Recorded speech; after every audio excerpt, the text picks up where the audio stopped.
y otros.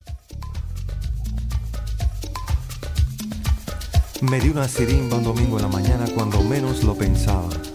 Caí redondo como una guanábana sobre la alcantarilla. ¿Será la presión o me ha subido la bilirrubina?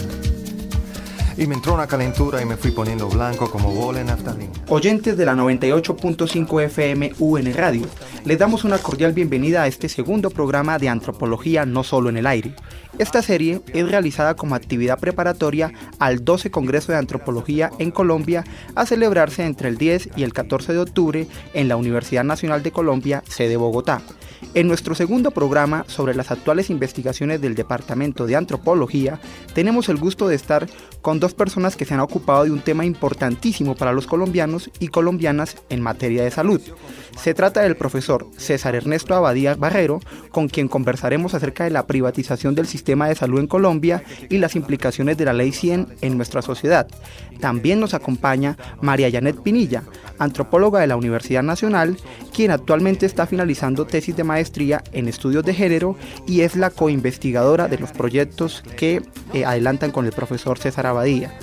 Bienvenido, profesor César Abadía y María Janet. ¿Cómo están? Muy bien, gracias. David. En el estudio también nos acompaña Johanna Bajanit, con quien nos vamos a entender para adelantar y para desarrollar todos los estudios que adelanta el profesor Abadía y las inquietudes y motivaciones que los han marcado en su experiencia investigativa. Johanna, me da gusto saludarte. ¿Cómo estás? Buenos días. Para endulzar el café. Bueno, vamos a hacer primero que todo un recuento del recorrido académico del profesor César Abadía. El profesor César es profesor asociado en dedicación exclusiva del Departamento de Antropología, docente del doctorado Interfacultades en Salud Pública y es investigador del Centro de Estudios Sociales de la Universidad Nacional de Colombia. Es odontólogo de la Universidad Nacional, tiene una especialidad en patología oral y es doctor en antropología médica de la Universidad de Harvard del año de 2003. Realizó su postdoctorado en el Departamento de Medicina Social en Harvard y con una beca de la Wenner Gren Foundation. Los intereses que lo han marcado como académico comenzaron a hacerse presentes en sus estudios de odontología. Su inquietud por los determinantes sociales de las enfermedades lo llevó a ocuparse de la salud familiar y comunitaria y a trabajar en las áreas de cirugía, prevención y educación. La tensión entre teoría y prácticas, muy presente en las áreas de la salud, lo llevó a seguir estudiando el contexto en el que se enmarcaba, generaba y trataba la enfermedad.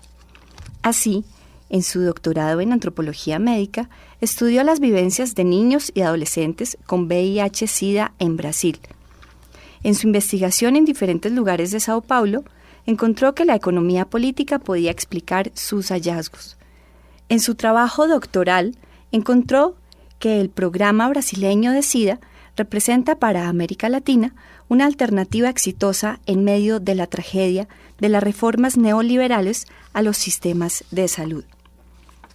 Dentro de sus publicaciones se encuentran Políticas y sujetos del SIDA en Brasil y Colombia, del año de 2004, y En alto riesgo, la crisis de la salud pública en el Instituto Materno Infantil, del año 2006.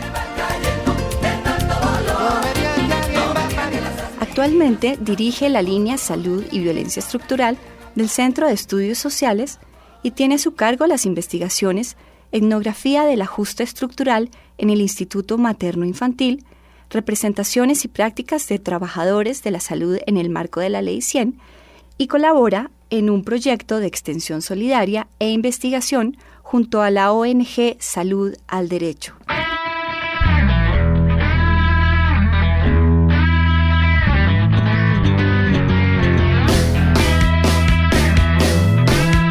En el marco de la presentación de los estudios y de los cursos que el profesor Abadía ha desarrollado, nos suscita una pregunta para entrar a hablar un poquitico con nuestros invitados.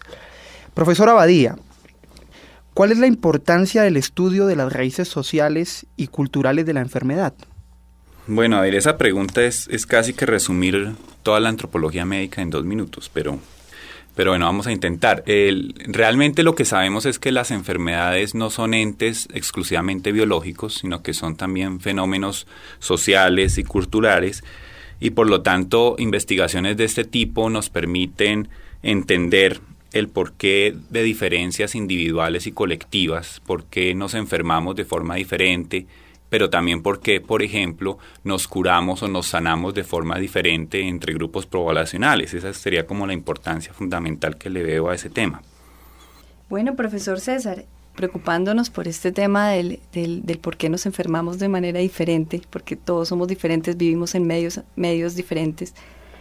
¿Qué contexto histórico, político, social, ambiental es el que enmarca el tema de la salud en Colombia en este momento?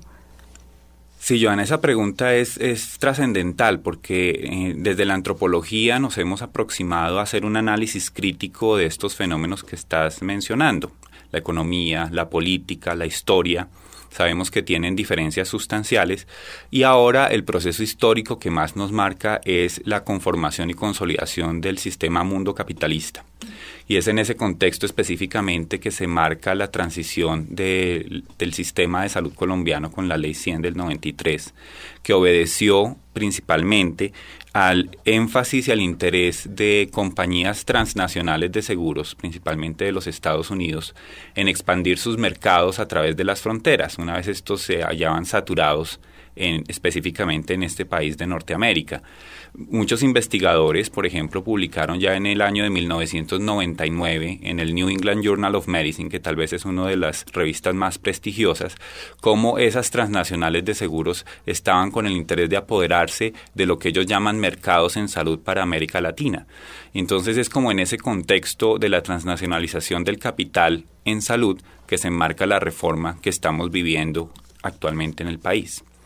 Bien, profesor, entonces en esa pugna que parece ser a veces soterrada entre digamos, toda una intención de la empresa privada por apropiarse de estos mercados y la obligación del Estado de proveer salud a sus ciudadanos, ¿cuál sería la concepción que guía el sistema actual de salud? Por lo menos en nuestro país, ¿se puede hacer un panorama de una inserción de dos, digamos, colosos interesados en administrar la salud en Colombia, o todavía hay una marcada presencia del Estado, o cómo podría definirse eso, profesor? Bueno, pues siguiendo en la misma lógica de racionamiento, la pregunta de ustedes es bien pertinente porque nos cuestiona sobre el momento actual del Estado colombiano. ¿Cuál papel juega el Estado colombiano y otros estados frente a este conflicto de intereses económicos a través de los capitales?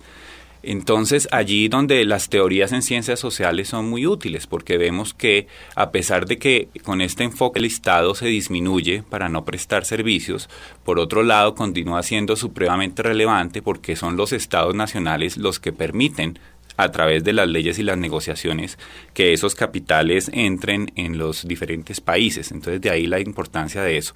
¿Qué hace el Estado Nacional? Tenemos ejemplos muy claros actualmente como el cierre de hospitales públicos. Acaban de cerrar tal vez el sistema de seguridad social de mayor envergadura y tradicional en el país, como el Instituto de Seguros Sociales. Y eso es lo que hace el Estado, inclusive a través de vías militares.